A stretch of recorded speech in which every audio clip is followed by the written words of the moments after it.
Menurut Ibnu Hajar, ya, beliau berkata dalam kitab Fathul Bari, siapa yang punya kemampuan untuk mengakhirkan sholat isya, dia tidak mengantuk, tidak menyulitkan bagi dia, maka mengakhirkannya lebih utama. Jadi dia mengakhirkan sholat isya ini lebih utama. Kalau tidak menyulitkan. Tapi kalau itu menyulitkan, ya tidak apa-apa dilakukan di awal waktu. Assalamualaikum warahmatullahi wabarakatuh. Innal hamdalillah nahmaduhu wa nasta'inuhu wa nastaghfiruh wa na'udzu billahi min syururi anfusina wa min sayyiati a'malina. May yahdihillahu fala mudilla lah wa may yudlil fala hadiya lah. Asyhadu an la ilaha illallah wahdahu la syarika lah wa asyhadu anna Muhammadan 'abduhu wa rasuluh. Allahumma shalli ala Muhammad wa ala ali Muhammad. Alhamdulillah, para hadirin yang dirahmati Allah Subhanahu wa taala. Pada kesempatan ini kita akan lanjutkan kajian kita pada kitab Bulughul Maram, ya. Setelah sekian lama kita tidak mengkaji kembali karena ada beberapa hal, ya, yang harus dikerjakan sehingga sedikit tertunda, ya, untuk melanjutkan kajian kitab ini. Namun alhamdulillah kita bersyukur karena masih diberikan kesempatan untuk melanjutkan kajian kita pada kitab Bulughul Maram, yang insya Allah pada kesempatan ini kita akan membahas tentang waktu sholat.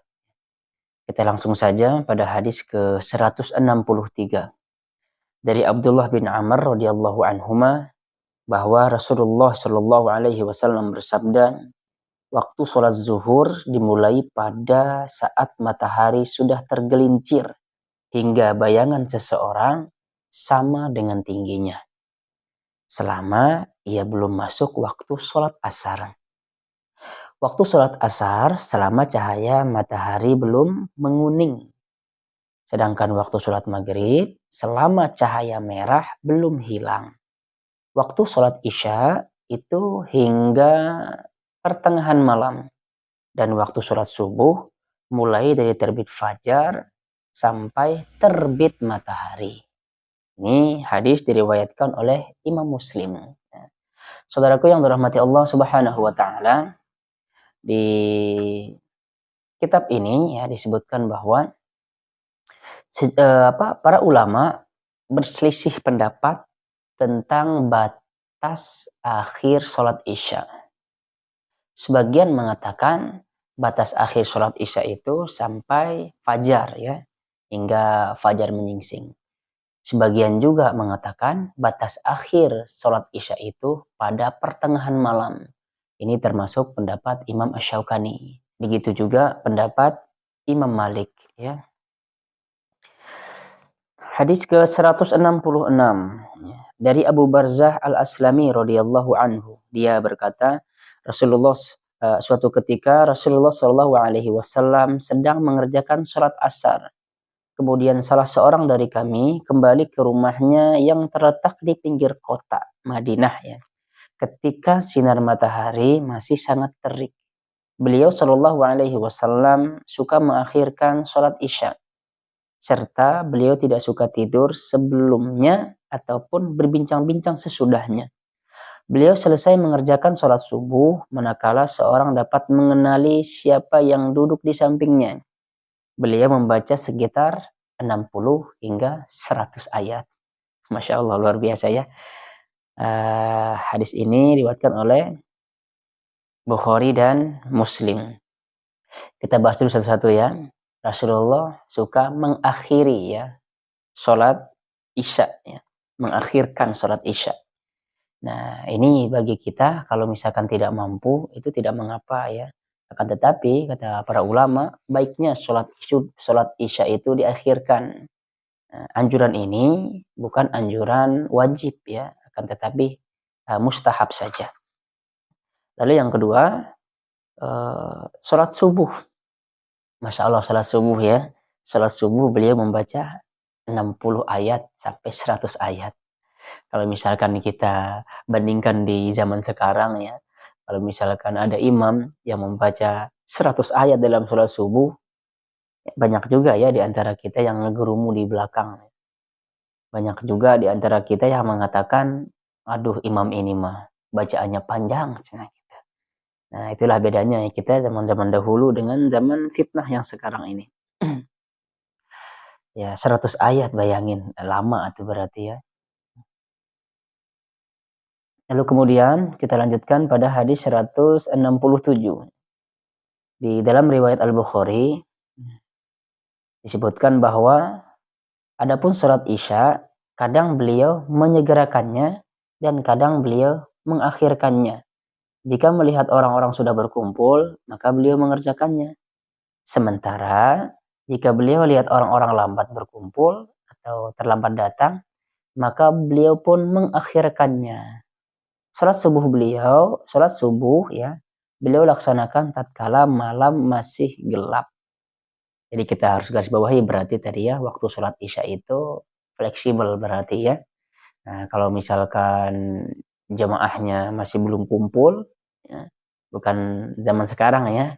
Kalau zaman sekarang juga jemaahnya banyak yang belum kumpul, walaupun sudah azan, orang sudah sholat sunnah misalkannya, orang-orang apa udah lama menunggu, enggak kumpul-kumpul juga. Paling ada 2 saf, 3 saf yang sholat isya berjamaah itu. Nah, lalu di zaman Rasulullah, kalau misalkan sahabat masih belum banyak ini, belum pada berkumpul, maka sholat isyanya diakhirkan. Kalau sahabat sudah kumpul begitu, maka waktu sholat isya itu disegerakan oleh Rasulullah Shallallahu Alaihi Wasallam. Lalu kemudian sholat subuh itu dilaksanakan tatkala malam masih gelap. Bukan berarti ini maksudnya malam ya, tetap fajar ya, di awal fajar. Kan pada zaman dahulu udah nggak ada lampu. Kalau di riwayat Muslim disebutkan bahwa beliau Rasulullah Shallallahu Alaihi Wasallam melaksanakan sholat subuh manakala fajar menyingsing, sementara orang-orang hampir tidak mengenali antara satu dengan yang lainnya. Nah itu maksudnya yang tadi ya. Berbeda zaman kita dengan zaman Rasulullah Shallallahu Alaihi Wasallam. Apalagi juga kalau di zaman sekarang ya barangkali sudah tidak ada mungkin atau jarang sekali orang yang mengukur atau melihat waktu sholat zuhur itu dengan kayu atau tongkat misalkan ditancapkan gitu ya, melihat bayangan, oh kalau dia sekian berarti waktunya sholat zuhur, kalau sekian berarti waktunya sholat asar. Mungkin di sekarang mah sangat-sangat jarang ya, karena sekarang teknologi sudah sangat luar biasa canggihnya begitu ya, kita tinggal cukup melihat jam saja, apalagi ada jam digital sekarang itu ya. Nah jadi ya Islam mah begitu, Islam mah tidak menutup diri ya untuk tidak menutup diri untuk hal-hal kebaikan seperti tadi ya. Sekarang mah gampang untuk melihat waktu sholat dan juga menentukan arah kiblat juga sekarang mah alhamdulillah ya, gampang sekali ya untuk ditentukan. Nah, kita baca ya syarah hadis ini ya. Ketiga hadis tersebut, yang 3 hadis tersebut maksudnya ya. Yang pertama, anjuran menyegerakan sholat asar pada waktunya, yakni sewaktu matahari masih tinggi serta cahayanya masih putih. Lalu kemudian yang kedua, anjuran mengakhirkan sholat isya mendekat ke pertengahan malam. Nah, ini bagi orang yang tidak sulit untuk mengerjakannya atau tidak menyulitkannya bagi orang-orang yang mengakhirkan sholat isya. Tapi kalau misalkan menyulitkan mah ya disegerakan saja waktunya. Lalu kemudian yang ketiga, anjuran mengerjakan sholat fajar pada waktu ketika subuh masih gelap. Itulah ya.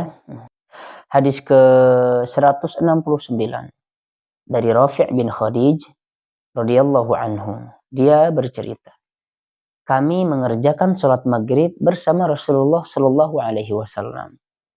Setelah sholat, salah seorang dari kami pulang dan dia masih melihat tempat jatuhnya anak panah yang dia lepaskan. Hadis yang tadi ya berisikan bahwa anjuran berarti untuk menyegerakan sholat maghrib. Terkadang ya di kita mah mohon maaf, sholat maghrib ini sudah azan nih, dikumandangkan azan, lalu kemudian sambil menunggu iqomat itu, kan banyak ya di antara kita yang sholawatan dulu atau baca-baca yang lain lah. Tetapi itu teh durasinya lama, lama sekali. Nah, mungkin baiknya Maya tidak usahlah, atau langsung saja ketika azan tidak ada apa namanya, diselingi dengan salawatan atau dengan pujian-pujian, apalagi pakai menggunakan mic gitu. Terus durasinya teh lama gitu. Lalu kemudian imamnya juga datangnya tuh lama. Akhirnya maghribnya dilakukan di akhir waktu berarti. Padahal dalam hadis mah disebutkan bahwa sholat maghrib itu apanya, kita dianjurkan menyegerakannya.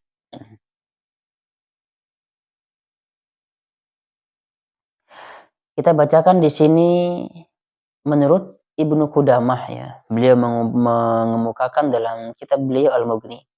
Jika matahari telah terbenam, maka masuklah waktu sholat maghrib. Tidak dianjurkan mengakhirkannya hingga hilang warna merah di ufuk. Itu kata Ibnu Qudamah. Baik, kita lanjut kepada hadis ke-170. Dari Aisyah radhiyallahu anha, dia berkata, pada suatu malam Rasulullah Shallallahu Alaihi Wasallam menunda pelaksanaan sholat isya hingga berlalu sebagian besar waktu malam. Maksudnya ya larut malam lah. Kemudian beliau keluar dan melaksanakan sholat. Lalu bersabda, sungguh inilah waktu yang utama. Sekiranya tidak menyusahkan umatku. Berarti sholat isya itu lebih utamanya dilakukan di akhir waktu. Menurut Ibnu Hajar, ya, beliau berkata dalam kitab Fathul Bari, siapa yang punya kemampuan untuk mengakhirkan sholat isya, dia tidak mengantuk, tidak menyulitkan bagi dia, maka mengakhirkannya lebih utama.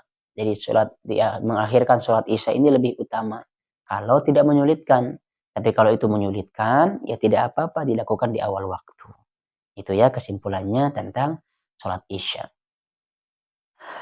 Kita lanjut kepada hadis 171.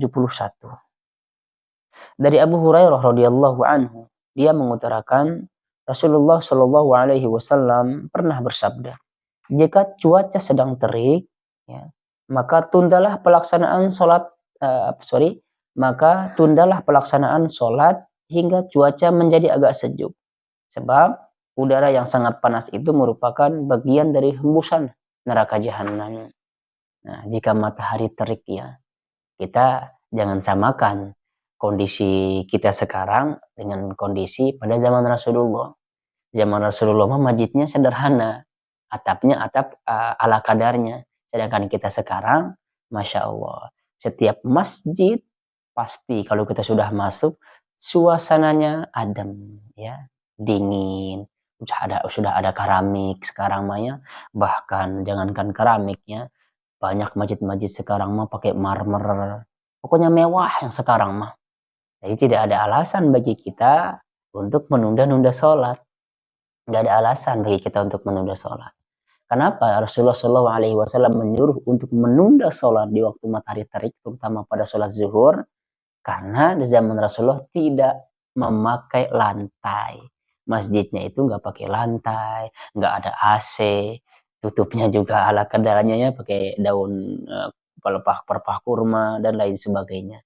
Nah, sedangkan zaman sekarang, Masya Allah, kadang pakai motor sekarang mah ya, walaupun jalan kaki juga sudah teduh sekarang mah banyak ya, rumah-rumah atap-atap mereka itu pada menempel. Jadi tidak ada alasan untuk menunda sholat. Sedangkan amalan yang terbaik, kata Rasulullah, amalan yang utama adalah sholat di awal waktu. Kita lanjut. Dari Rafi' bin Khadij, nah ini lagi ya, Rafi' bin Khadij lagi, radhiyallahu anhu, dia menuturkan, Rasulullah Shallallahu Alaihi Wasallam pernah bersabda, kerjakanlah sholat subuh hingga pagi sudah agak terang, karena yang demikian lebih besar pahalanya untukmu. Hadirin yang dirahmati Allah Subhanahu wa taala. Maksud hadis ini ya adalah kerjakanlah sholat subuh hingga pagi sudah agak terang. Itu artinya kita memanjangkan sholat subuh. Kayak tadi hadis di awal ya, Rasulullah membaca 60 ayat sampai 100 ayat. Maka sampai kelihatan kan yang di kiri kita kelihatan, yang di sebelah kanan kita kelihatan. Itu sekali lagi ya, artinya adalah memanjangkan bacaan sampai sampai terang lah ya. Nah, berarti itu artinya adalah kita disunnahkan memanjangkan bacaan pada sholat subuh ya, dengan tetap memulai sholat subuh di awal waktunya. Dari Abu Hurairah radhiyallahu anhu bahwasanya Nabi Shallallahu alaihi wasallam bersabda, barang siapa yang mendapatkan sholat subuh satu rakaah, satu ruku ya maksudnya, sebelum matahari terbit, berarti dia telah mendapatkan sholat subuh. Dan barang siapa yang mendapatkan sholat asar satu rakaah, satu ruku maksudnya, sebelum matahari terbenam, berarti dia telah mendapatkan sholat asar. Maksud hadis ini adalah, barang siapa yang mendapatkan satu ruku, ya, misalkan sholat asar sebelum matahari terbenam, maka dia telah mendapatkan sholat asar. Iya, begitu juga dengan sholat subuh. Barang siapa yang mendapati satu ruku, ya, ketika sholat subuh itu sebelum matahari terbit, ya, maka dia telah mendapatkan sholat subuh pada waktunya. Tetapi itu dia tadi ya, dengan catatan tidak sengaja, ya, dia tidak sengaja. Itu mungkin karena kecapean, ya, sehingga dia terlambat untuk sholat subuh. Jadi sholatlah pada saat itu ketika dia bangun. Kita lanjut kepada hadis ke-175 dari Abu Sa'id Al-Khudri radhiyallahu anhu. Dia berkata, aku mendengar Rasulullah sallallahu alaihi wasallam bersabda, tidak ada sholat setelah sholat subuh hingga matahari terbit, dan tidak ada sholat setelah sholat asar hingga matahari terbenam. Hadis ini sahih diriwayatkan oleh Al-Bukhari. Para hadirin yang dirahmati Allah Subhanahu wa taala. Mungkin ketika kita membaca hadis ini, kita beranggapan bahwa ini adalah mutlak, tidak boleh ada sholat setelah sholat subuh. Karena terkadang ya, kita melihat orang setelah sholat subuh itu, mereka sholat sunnah 2 rakaat. Ada beberapa orang ya. Jadi kita jangan berpikiran negatif dulu. Barangkali mereka itu terlupa untuk melakukan sholat sunnah 2 rakaat ya. Sholat sunnah 2 rakaat sebelum subuh itu kan sudah azan nih. Lalu kemudian kan kita sangat-sangat dianjurkan itu untuk sholat sunnah 2 rakaat. Barangkali mereka terlupa dengan hal tersebut, oleh karenanya mereka lakukan pada waktu setelah sholat subuh. Itu tidak mengapa ya, karena ada juga riwayat yang sahih yang menjelaskan demikian. Apabila seseorang yang lupa ya mengerjakan 2 rakaat sebelum subuh, maka dia boleh mengqadanya setelah dia boleh menggantinya setelah sholat subuh. Itu tidak mengapa ya. Namun ya ada beberapa pengecualian yang tadi ya, tidak ada sholat setelah sholat subuh, tidak ada sholat setelah sholat asar. Nah, pengecualiannya apa? Yang pertama, mengganti atau mengqadha sholat sunnah sebelum sholat fajar yang dikerjakan seusai sholat subuh bagi yang terluput. Orang yang biasa ini, dia sudah biasa melakukan sholat sunnah ya sebelum subuh itu, lalu kemudian qadarullah dia terluput, maka setelah sholat subuh itu dia boleh mengqadanya. Ini sepakat ya para ulama, itu membolehkan. Nah, begitu juga dengan sholat sunnah mutlak atau sholat tahiyatul masjid misalnya, atau sholat yang ada sebabnya. Kita masuk masjid, ya tentu kita harus sholat tahiyatul masjid. Gitu ya, para hadirin, mudah-mudahan ini dapat dipahami. Kita lanjut hadisnya dari Ibnu Mas'ud radhiyallahu anhu. Dia berkata, Rasulullah shallallahu alaihi wasallam bersabda, amalan yang paling utama adalah sholat di awal waktunya. Hadis ini sahih ya, diriwayatkan oleh At-Tirmizi. Ya. Hadis ini menjelaskan bahwa pada dasarnya waktu sholat yang paling utama adalah di awal waktu. Kecuali tadi ya, apa pengecualiannya? Sholat Isya. Ya. Sholat Isya lebih utamanya di mana? Di akhir waktu. Bagi yang mampu melakukannya. Itu tadi harus perlu diingat, bagi yang mampu melakukannya, yang tidak menyulitkan baginya, gitu ya. Nah, sehingga kalau misalkan Anda atau kita dipermudah oleh Allah Subhanahu wa taala mengajarkan sholat waktu di akhir waktu, maka lakukanlah. Nah, sebagai bentuk kecintaan kita kepada sunnah Rasulullah Shallallahu alaihi wasallam.